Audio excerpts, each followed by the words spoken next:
Iliad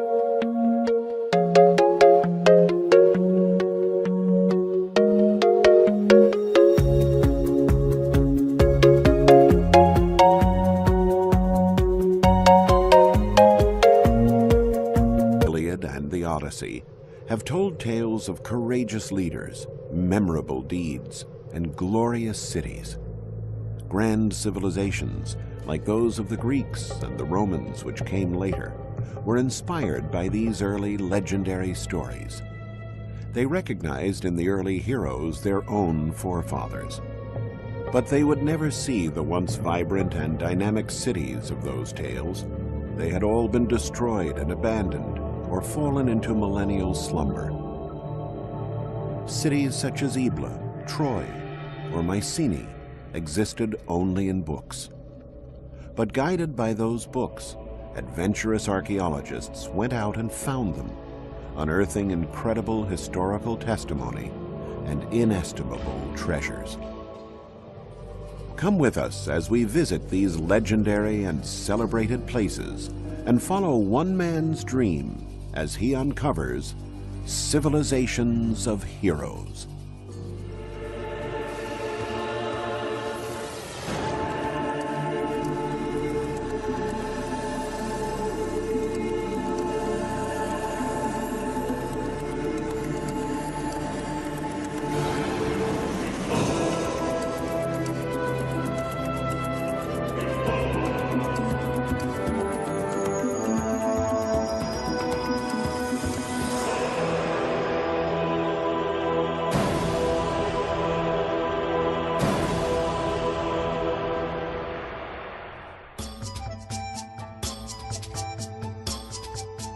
A taste for the ancient, a desire to learn about the history of our predecessors, has always enlivened people's minds.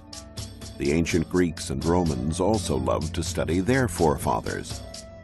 Their attention was focused on the cultures and cities of the 2nd and 3rd millennia BC.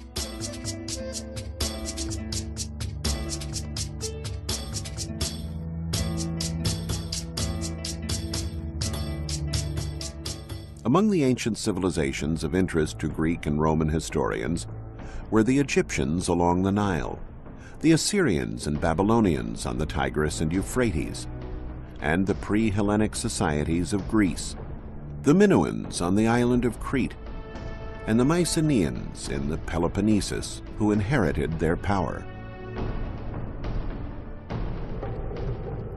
The mystery and allure of Egypt was always a strong attraction. The age of the pharaohs had long faded by the 2nd century BC, but the traces of that glorious past were still to be found everywhere. Inscriptions carved into the columns of temples told of grand deeds.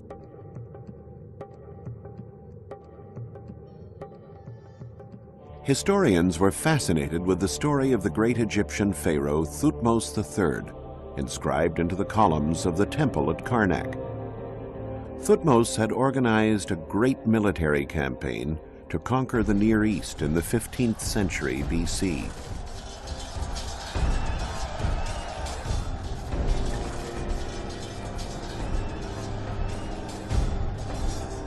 When Thutmose reached those lands, however, he found that many of the very ancient Babylonian cities on the Tigris and the Euphrates had already been reduced to majestic ruins steeped in history. Of those ghost cities, one in particular has had an irresistible allure for historians: Ebla. Ebla was a legendary Assyrian city north of the Euphrates, and the capital of an important ancient kingdom. But the ensuing centuries buried the ruins in sand, erasing all traces of the settlement from human memory. Apart from the inscription at Karnak, all that had remained of Ebla was a citation in the Bible.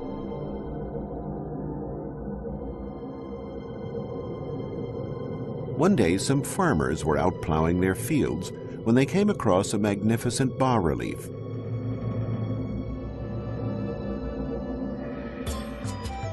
The news attracted an Italian archaeological team who unearthed pottery, elaborate utensils, and the torso of a statue bearing a votive inscription that clearly specified the name of the city. Ebla had been restored to existence.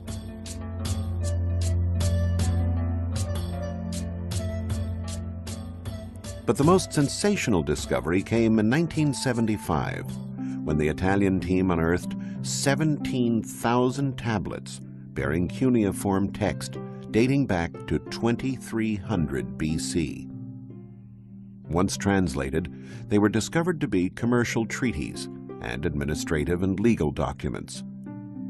Paradoxically, that immense treasure was preserved through the millennia thanks to a violent act of destruction.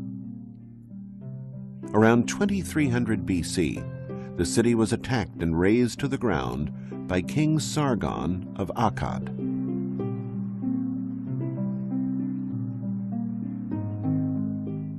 The tablets had been stored neatly on shelves in the archives of the royal palace. The palace collapsed in such a way that the tablets were left stacked one atop another, a position which favored their preservation and allowed archaeologists to accurately reconstruct their content. Ebla was a flourishing commercial center in ancient Syria, and its king was a rich merchant. Commerce was so important to the king that caravans leaving for the Orient or for the Mediterranean were invited to lodge in the royal palace. These caravans were the genesis of the city's fortunes and kept its king in power. If they were headed west, the caravans would make their way to the sea. From there, ships would carry cargo to western lands and pick up trade goods for the return journey.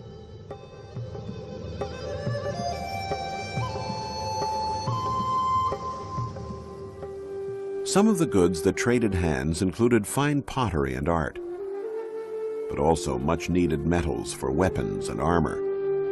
Sailing the Mediterranean at that time, however, was a great risk. Whoever had the biggest ship controlled the seas. And for a long time, it was a population known for acts of piracy who dominated the Mediterranean, the Mycenaeans.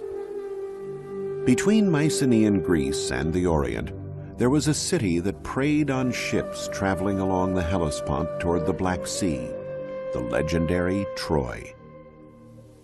The Mycenaeans fought a war against this city that has captured the imagination of historians and generations of students.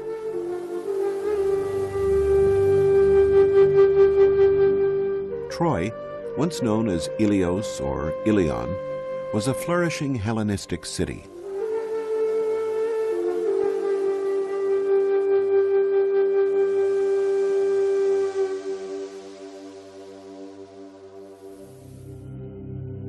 It was also one of the greatest mysteries challenging archaeologists. Many dedicated long years of their lives searching for it, lured by the fabulous treasures it promised. But it was not easy to rouse the beautiful Helen, the brave Hector, or King Priam from their slumber. Troy, the city whose siege was described so eloquently in perhaps the world's most famous book, Homer's Iliad, could have been anywhere. In 1868, a dilettante German archaeologist, Heinrich Schliemann, decided to invest the money he had earned in the import-export business to pursue his lifelong dream, to discover the places where the heroes of his youth, the heroes of the Iliad, had fought. The Iliad was certainly not a scientific treatise. Before being committed to writing around the 5th century BC, it had been handed down through generations by way of oral tradition and referred to events that had happened hundreds of years earlier. Yet Schliemann decided to put his faith in the text. Many archaeologists were hunting for Troy, and they looked for it on this hill, known as Bunarbashi, in an area between the Turkish cities of Çanakkale and Izin. Schliemann, however, was not convinced by that location. He combed the Iliad in search of clues. Homer mentioned two rivers, the Scamander and the Simoenta.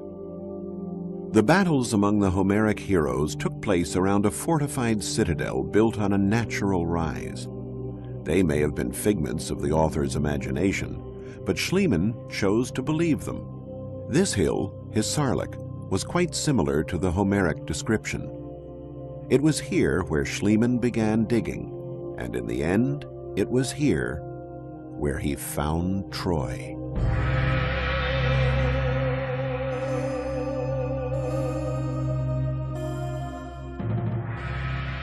Nine different cities, one built upon the ruins of another, emerged from the excavations. From the second layer, Schliemann discovered amazing treasures, cups and vases, weapons, golden jewelry and buttons. He thought he had found the treasure of Priam. We now know that these jewels did not belong to the Trojan king of the Iliad.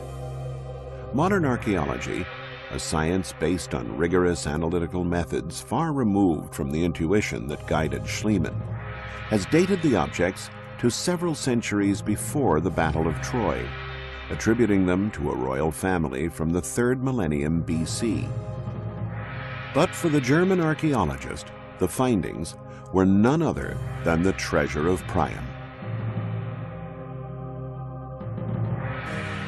His belief was supported by the evidence of fire in the layer where he found it.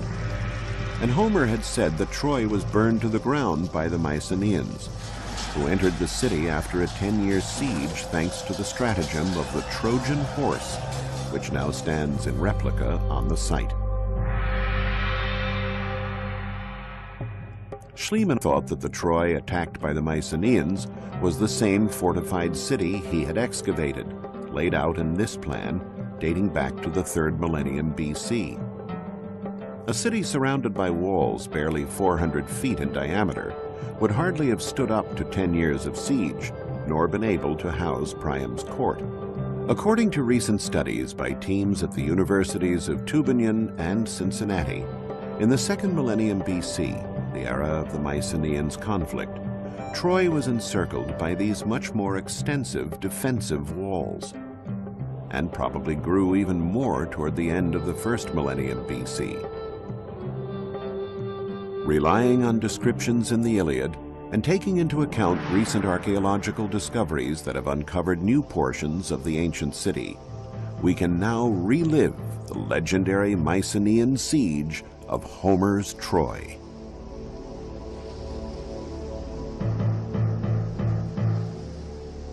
This is what the Mycenaean soldiers would have seen when they landed in force from the sea to challenge the city.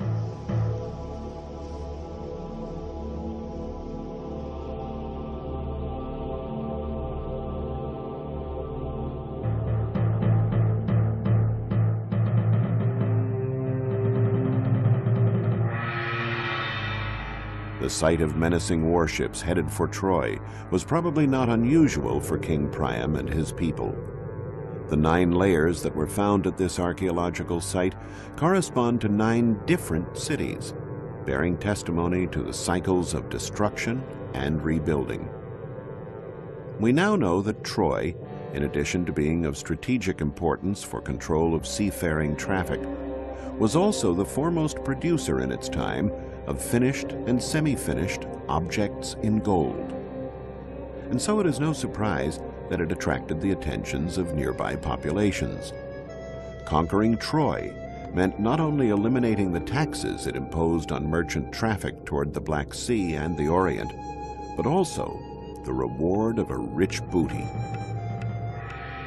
And so it was essentially economic motives that drove the Mycenaeans into Homer's legendary war, while Homer's account of the beautiful Helen and the courage of heroes like Achilles and Hector has richly imbued the event with drama and romanticism.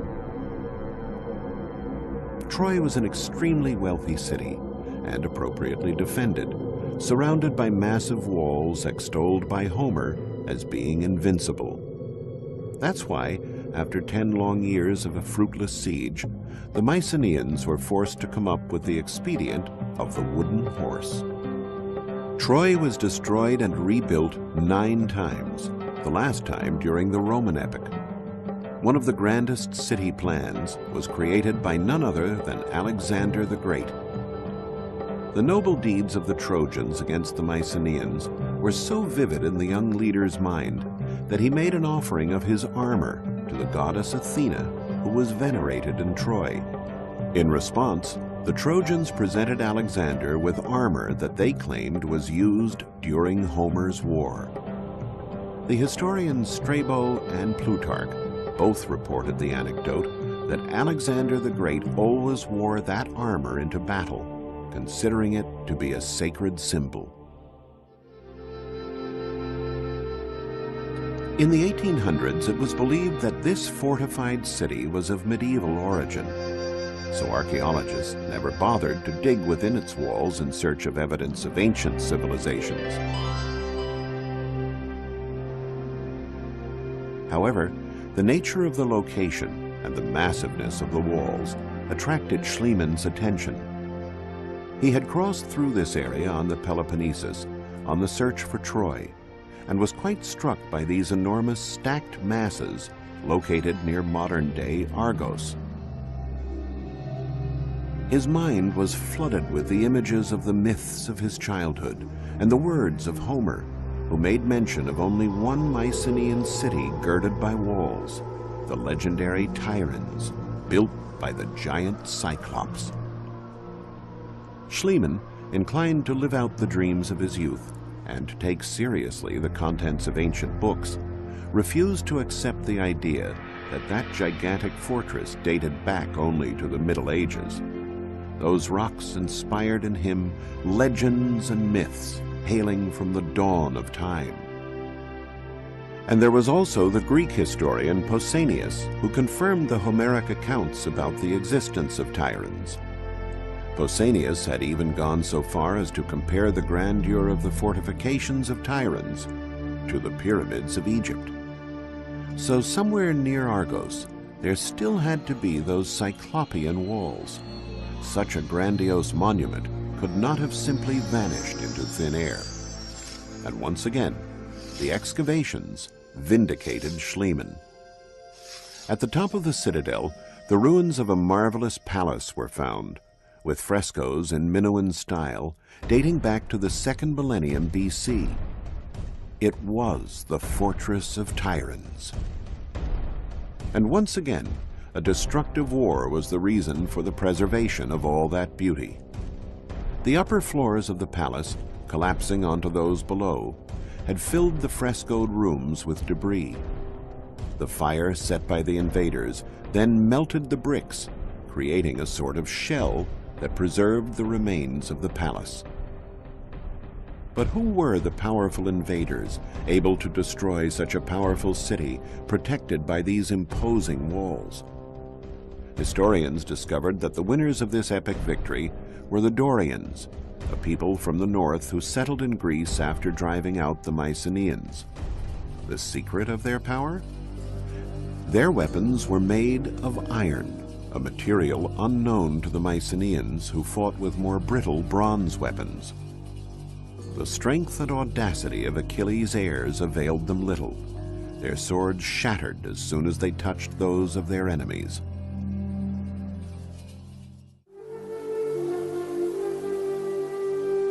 One Mycenaean city stood out above all others, the city that gave its name to the great conquerors of Troy.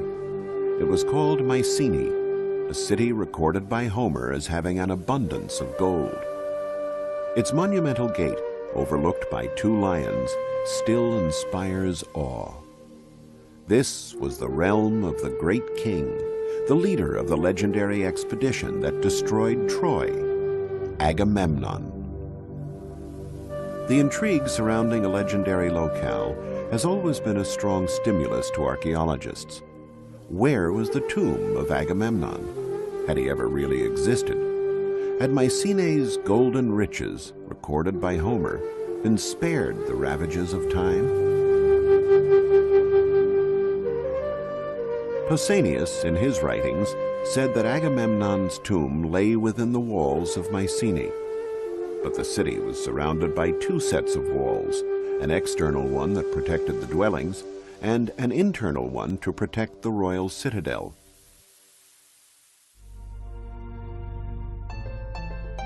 The search carried out within the external walls proved vain until Schliemann arrived on the scene.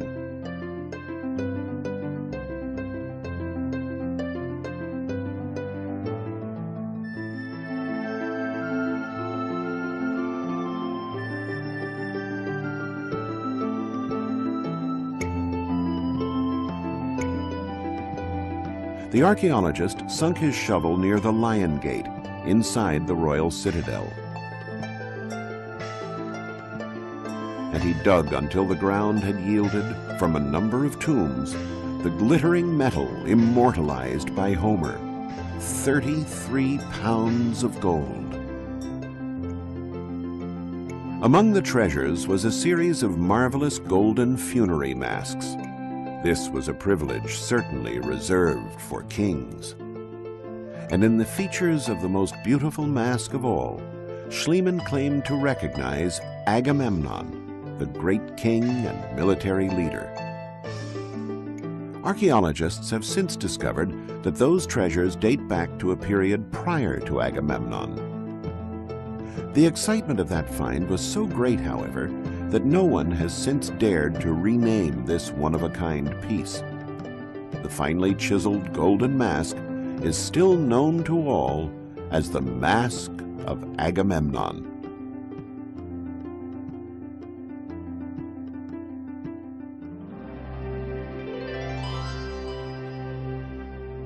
Schliemann had reached the heart of the Mycenaean civilization, the legendary home of its great king. And of course, a great king needs a great palace. Entering these rooms, recreated here according to Homer's description, we can see what a profound influence the Mycenaean culture had on the Greeks. The Mycenaean civilization handed down its own image to posterity, partially through architecture.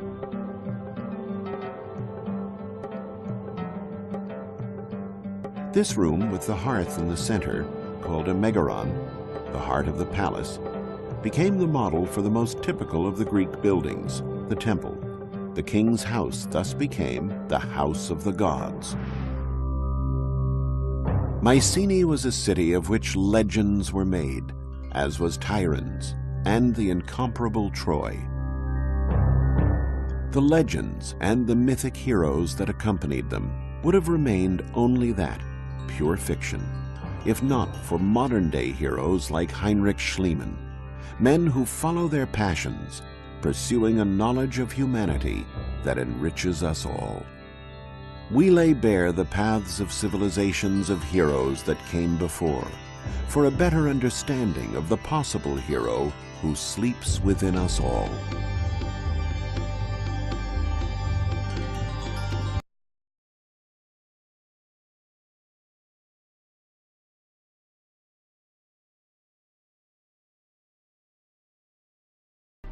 The Mediterranean Sea, 5th century BC, a great commercial network created by the Phoenicians. In hundreds of archaeological sites scattered around the Mediterranean, objects are often found that are completely extraneous to local civilizations and cultures. An Egyptian amulet in Greece, a Greek vase in Africa, a huge multitude of goods moving from one country to another and another had to be transported and traded in some sort of systematic way. And it is the Phoenicians, with their tall headdresses, their formidable ships, their skills in trading, and their courage on the high seas, who made a name for themselves in this pursuit. We'll see how the Phoenicians took on a diverse civilization of cultures and wove them together to become the undisputed lords of the sea.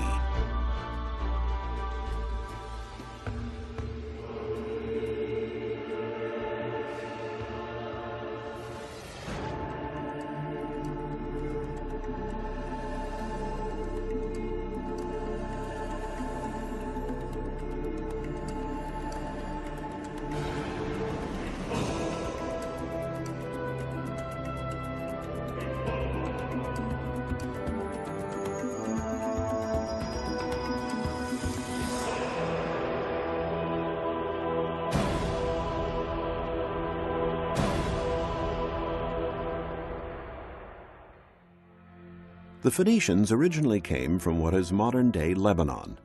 They were organized into city-states, the most important of which was Tyre, whose magnificent Roman ruins are still standing. The easiest way for Phoenicians to increase their prosperity was by contact with other peoples, and the quickest route to new lands and cultures was the Mediterranean. They soon became outstanding sailors and astute traders, indeed the very best. They learned to recognize products that people wanted to acquire and those they wanted to trade. And they started sailing and trading as far back as the 2nd millennium BC. To support their trade, they set up ports and founded colonies, built warehouses, and created a network of routes that touched on neighboring countries such as Egypt, Greece, the Magna Graecia, and Carthage in North Africa. Then they went on to reach Sardinia, the Mediterranean and Atlantic coasts of Spain, and farther south, along the coast as far as Senegal, and north to England and Ireland. A network of this size with hundreds of colonies and thousands of ships had to be well coordinated. For years, scholars speculated as to how the Phoenicians were able to communicate with each other in those remote times, to organize warehouses and trade in such a variety of goods. It was the discovery of this sarcophagus of the Phoenician king Ahiram, which dates back to the 13th century BC, that enabled archaeologists to understand the reasons for such great organizational skills. Engraved on the sarcophagus is the most ancient example of writing in alphabet form. It is composed of letters and not hieroglyphics. The Phoenicians were the first to invent an alphabet, a factor that proved indispensable in establishing their great trading network. We can get an idea of how extraordinary this innovation was from this comparison. On the right, we see 2 Egyptian hieroglyphics, and on the left, 2 letters from the Phoenician alphabet, an M and an H. By assembling these letters, the reader now didn't have to interpret a concept represented by a hieroglyphic or picture. He had a specific code that always remained the same and had the same meaning for whomever was reading it. The commanders of the Phoenician fleets had to have many skills. They not only needed expert knowledge of the sea and foreign lands, but they had to know the art of trading as well, what to buy, what to sell. One precious cargo of theirs was the mythical cedar of Lebanon, an excellent timber for building sturdy cargo vessels and warships. The timber could be bought in Baalbek, situated in the mountains that formed a backdrop to the Phoenician cities in Lebanon. In the Hellenistic period, the city of Baalbek was known as Heliopolis, City of the Sun. By studying the meaning of these swastikas and other evidence, such as the different colors of columns at this site, archaeologists discovered that the enormous temple that dominated the city was dedicated to the sun god, after which the city was named. But why were the columns painted in different colors? The mystery can be solved when the columns are linked to the cardinal points. The dark columns were placed to the west, while the lighter colored columns were set to the east. They were supposed to represent life and death, the rising and setting of the sun.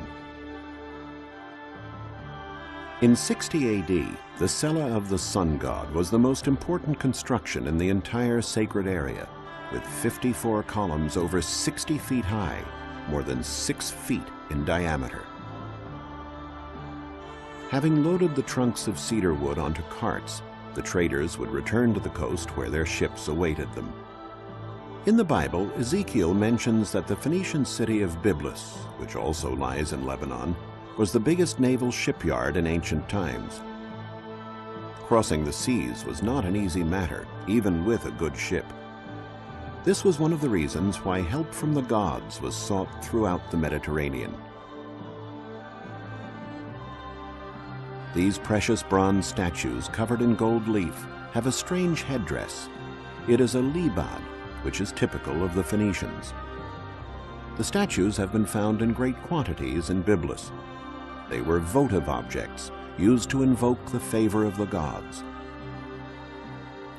They were found at one of the most important places of worship for the Phoenician religion, the Temple of the Obelisks.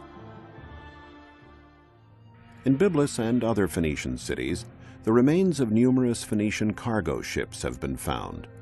The typical ship was 65 feet long and over 16 feet wide, large enough to carry a great deal of the precious cedar, as well as luxurious fabrics dyed with a reddish-purple pigment known as murex. The Phoenicians took their name from these fabrics. Phoenix, Phoenician, comes from the Greek word phoin, or red.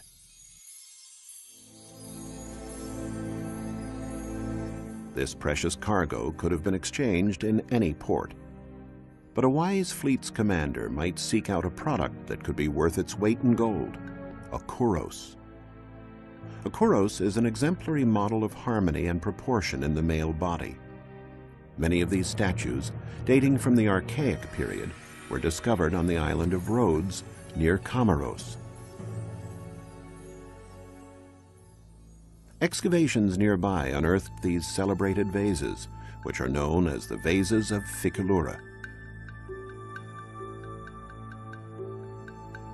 This concentration of arts and craftsmanship on this island can be explained by the fact that Rhodes lay at the hub of important trading routes. To break up the long sea journeys, the ships sailed from island to island, and Rhodes was an obligatory port of call.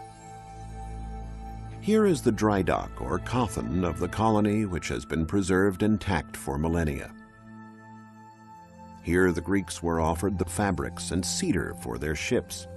In return, the Phoenicians were given exquisitely decorated pottery and objects from all over Greece, including beautiful Greek statues like this one, as well as bronzes produced in the Magna Graecia, which may have been ordered by a rich Phoenician resident in a distant colony. Statues like this ephebe in bronze, or the famous Youth of Mothia, were found during excavations in the ancient Phoenician colony of Mothia in Sicily.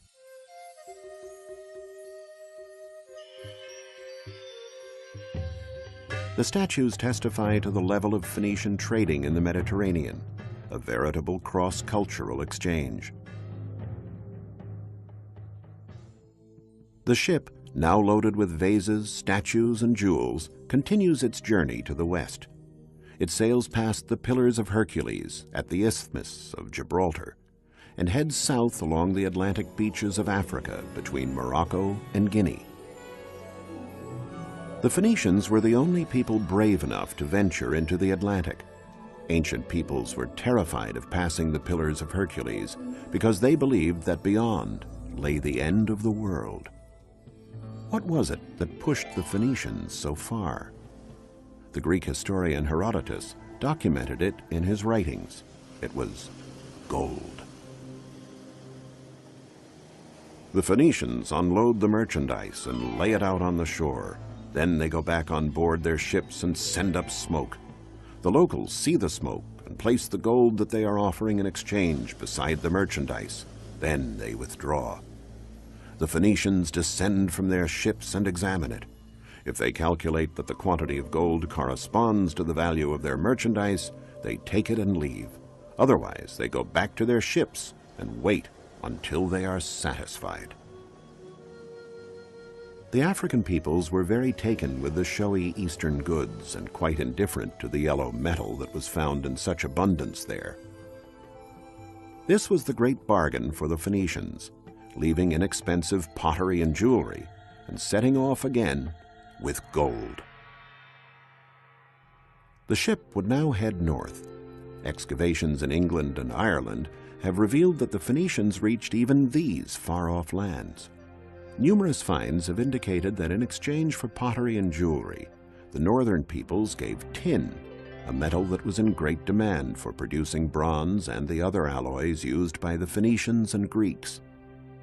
Ireland was the most northerly landing point for Phoenician voyages, and having traded their goods, the sailors could now make the return journey. The trips always held the portent of danger. In the storms of the North Atlantic, the brave commanders would safeguard their ships and cargoes by tying themselves to the bow so that they could see more clearly and avoid the cliffs. It was from there that they gave instructions to the crew. If they were lucky enough to make it through, they would head south to the Phoenician colony of Cadiz. Here the Phoenicians bought iron and paid for it with gold. Then they traveled on to Majorca, and from there to the rich colonies of Sardinia. It's here that an archaeological dig uncovered a gold mine, not a seam or stratum of gold, but a huge array of precious gold jewelry, now on display in the Archaeological Museum in Cagliari.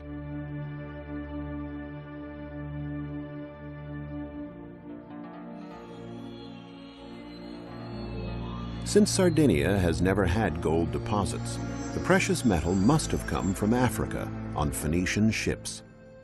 In the Sardinian colonies, the Phoenicians themselves worked the gold into the most exclusive forms, modeling it in small molds. Sardinia was the largest producer of Phoenician crafts, especially in the field of glassmaking. They made ointment jars to hold balms and perfumes, necklaces, and characteristic amulets. For centuries, it was believed the Phoenicians invented glass.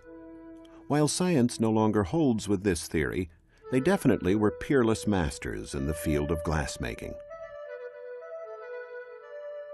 For many years, archaeologists pondered the reason for the ambiguous smile on grinning masks like this one.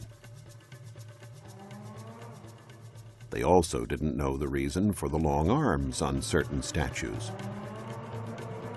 Only after years of research did they find the answers. The masks were used to ward off evil spirits from the tombs. As for the statues, they were related to the more esoteric aspects of Phoenician medicine. They were offered to the gods to invoke a speedy recovery from illness. The affliction to be cured was in the exact spot touched by the hands, almost as if the sick person wanted to remind the gods what needed to be healed.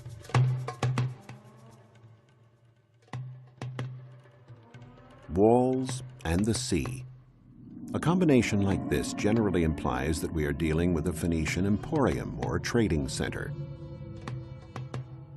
The archaeological site of Tharos in Sardinia may not have any large architectural structures still standing, but it is one of the most eloquent when it comes to ancient urban design.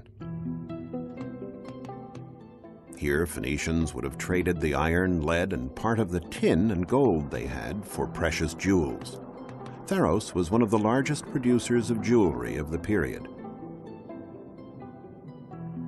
Among the many Phoenician remains here is a completely extraneous round construction called a nuraghe that was typical of the Pelites, the ancient inhabitants of Sardinia who were conquered by the Phoenicians.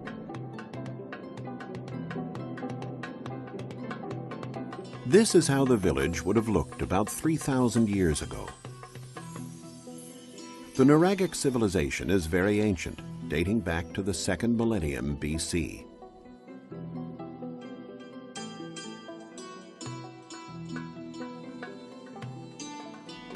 Their settlements were very compact, with narrow winding streets which made it easier to defend the village from enemy incursions. The houses of the ancient Sardinian people were a combination of fortified towers, granaries, workshops, and dwelling places. There was no distinction made between the function of the various constructions. There was only the nuraghe, a unit where productive and family activities were carried out around a fire, the main focus of the house. But what exactly does the word nuraghe mean? It seems to come from the way their dwelling was constructed. In the ancient local language, nur meant mound. As we can see, the walls of the constructions are thicker than the dwelling area. They were built with heavy stones heaped on top of each other without the use of mortar. The constructions reached heights of more than 65 feet without using any lime, and they are indeed mound-like.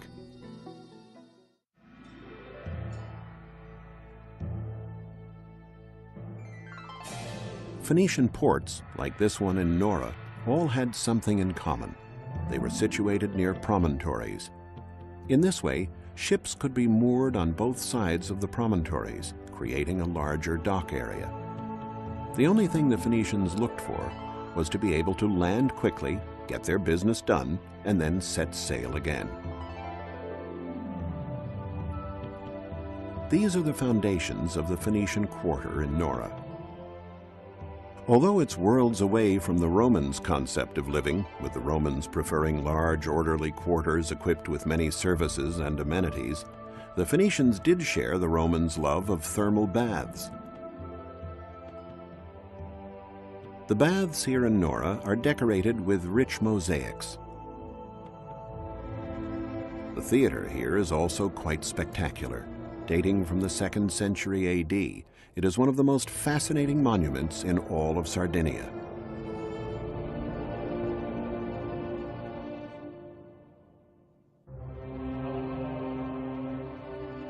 From this Spartan 5th century Phoenician port, the fleet would have set sail again, now laden down with even more jewels and precious objects. One of the greatest archaeological mysteries regarded the port of Carthage, Queen of the Mediterranean, the most powerful of all Phoenician colonies. The Greek historian Appian, a native of Alexandria in Egypt, tells us that the port had 2 harbors, the rectangular commercial port and the round military harbor with an island in the center. However, in modern times, no place seemed to correspond to that description until in the 19th century, the writer René Chateaubriand noticed these 2 lagoons near the bay of Le Cram were very similar in shape to the ports mentioned. He realized that this was Carthage. This discovery led to a heated debate, which was only concluded with excavations carried out in 1974. A British team, excavating on the circular island, found evidence that confirmed Chateaubriand's theory. The bustling port of Carthage was the largest and most modern port in pre-Roman times. Warships would pass from the commercial port through a narrow passage to the military harbor. Merchant ships were forbidden to pass beyond this limit. The ship that is entering the port is a trireme with 3 tiers of rowers, though the Carthaginians also had quadriremes and quinquiremes, which can be compared to modern-day battleships.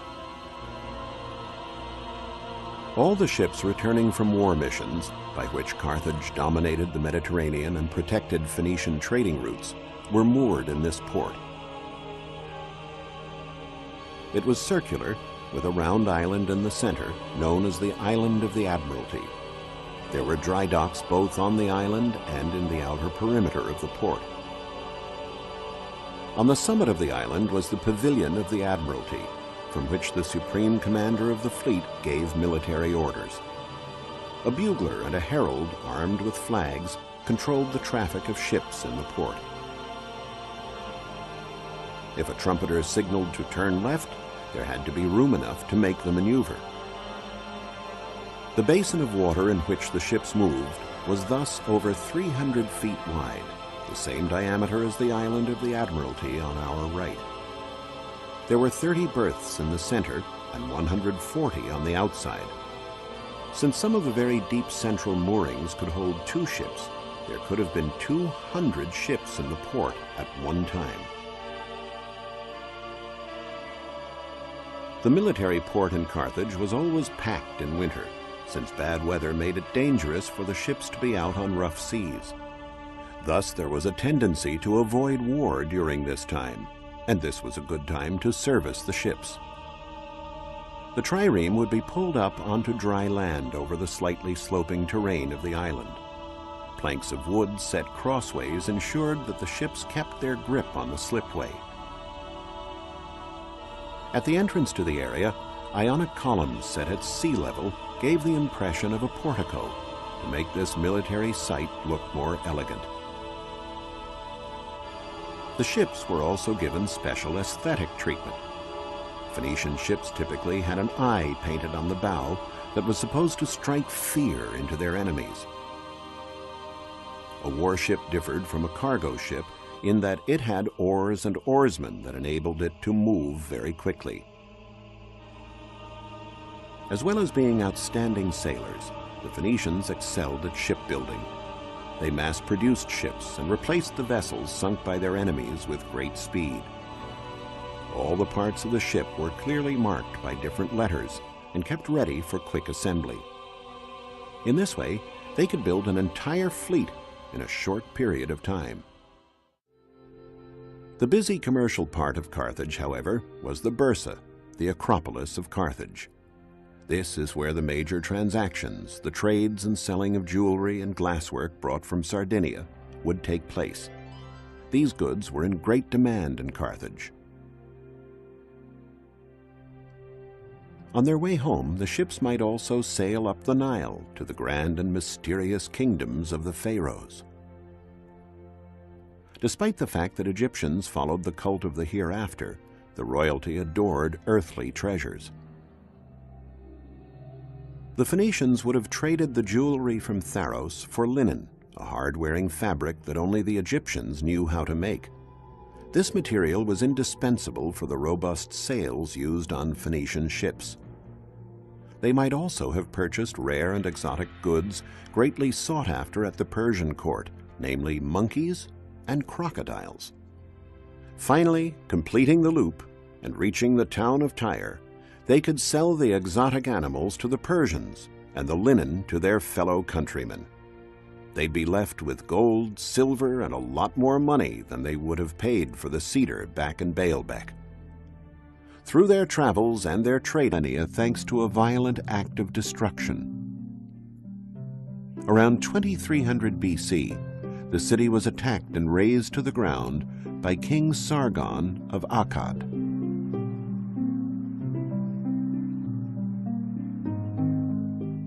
The tablets had been stored neatly on shelves in the archives of the royal palace. The palace collapsed in such a way that the tablets were left stacked one atop another, a position which favored their preservation and allowed archaeologists to accurately reconstruct their content. Ebla was a flourishing commercial center in ancient Syria, and its king was a rich merchant. Commerce was so important to the king that caravans leaving for the Orient or for the Mediterranean were invited to lodge in the royal palace. These caravans were the genesis of the city's fortunes and kept its king in power. If they were headed west, the caravans would make their way to the sea. From there, ships would carry cargo to western lands and pick up trade goods for the return journey.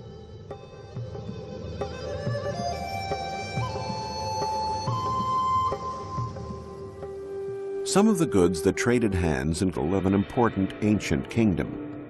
But the ensuing centuries buried the ruins in sand, erasing all traces of the settlement from human memory. Apart from the inscription at Karnak, all that had remained of Ebla was a citation in the Bible.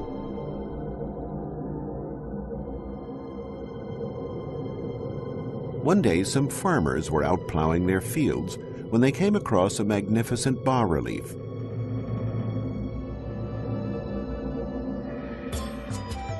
The news attracted an Italian archaeological team who unearthed pottery, elaborate utensils, and the torso of a statue bearing a votive inscription that clearly specified the name of the city. Ebla had been restored to existence.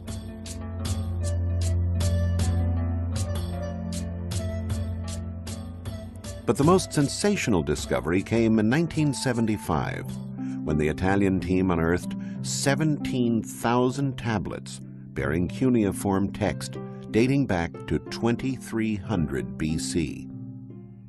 Once translated, they were discovered to be commercial treaties and administrative and legal documents. Paradoxically, that immense treasure was preserved through the millennia.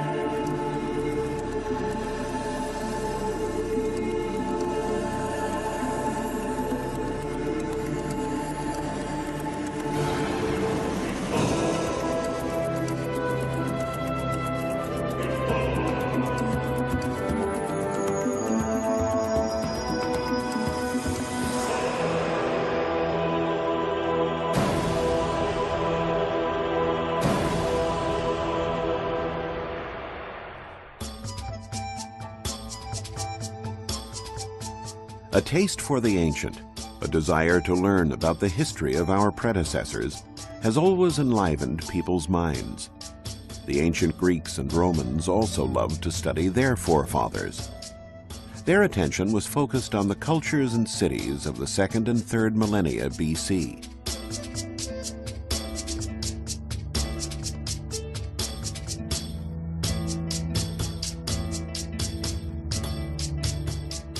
Among the ancient civilizations of interest to Greek and Roman historians were the Egyptians along the Nile, the Assyrians and Babylonians on the Tigris and Euphrates, and the pre-Hellenic societies of Greece, the Minoans on the island of Crete, and the Mycenaeans in the Peloponnesus.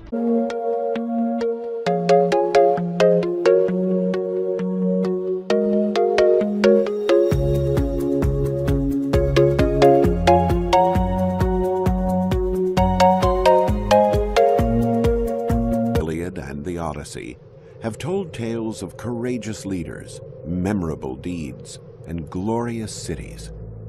Grand civilizations, like those of the Greeks and the Romans which came later, were inspired by these early legendary stories. They recognized in the early heroes their own forefathers. But they would never see the once vibrant and dynamic cities of those tales. They had all been destroyed and abandoned, or fallen into millennial slumber. Cities such as Ebla, Troy, or Mycenae existed only in books. But guided by those books, adventurous archaeologists went out and found them, unearthing incredible historical testimony and inestimable treasures. Come with us as we visit these legendary and celebrated places and follow one man's dream as he uncovers civilizations of heroes who inherited their power. The mystery and allure of Egypt was always a strong attraction. The age of the pharaohs had long faded by the 2nd century BC, but the traces of that glorious past were still to be found everywhere. Inscriptions carved into the columns of temples told of grand deeds.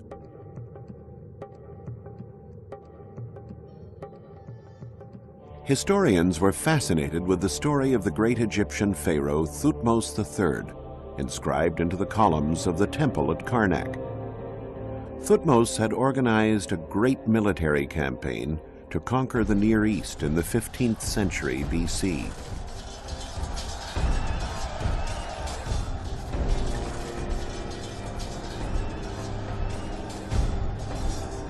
When Thutmose reached those lands, however, he found that many of the very ancient Babylonian cities on the Tigris and the Euphrates had already been reduced to majestic ruins steeped in history. Of those ghost cities, one in particular has had an irresistible allure for historians: Ebla. Ebla was a legendary Assyrian city north of the Euphrates, and the capital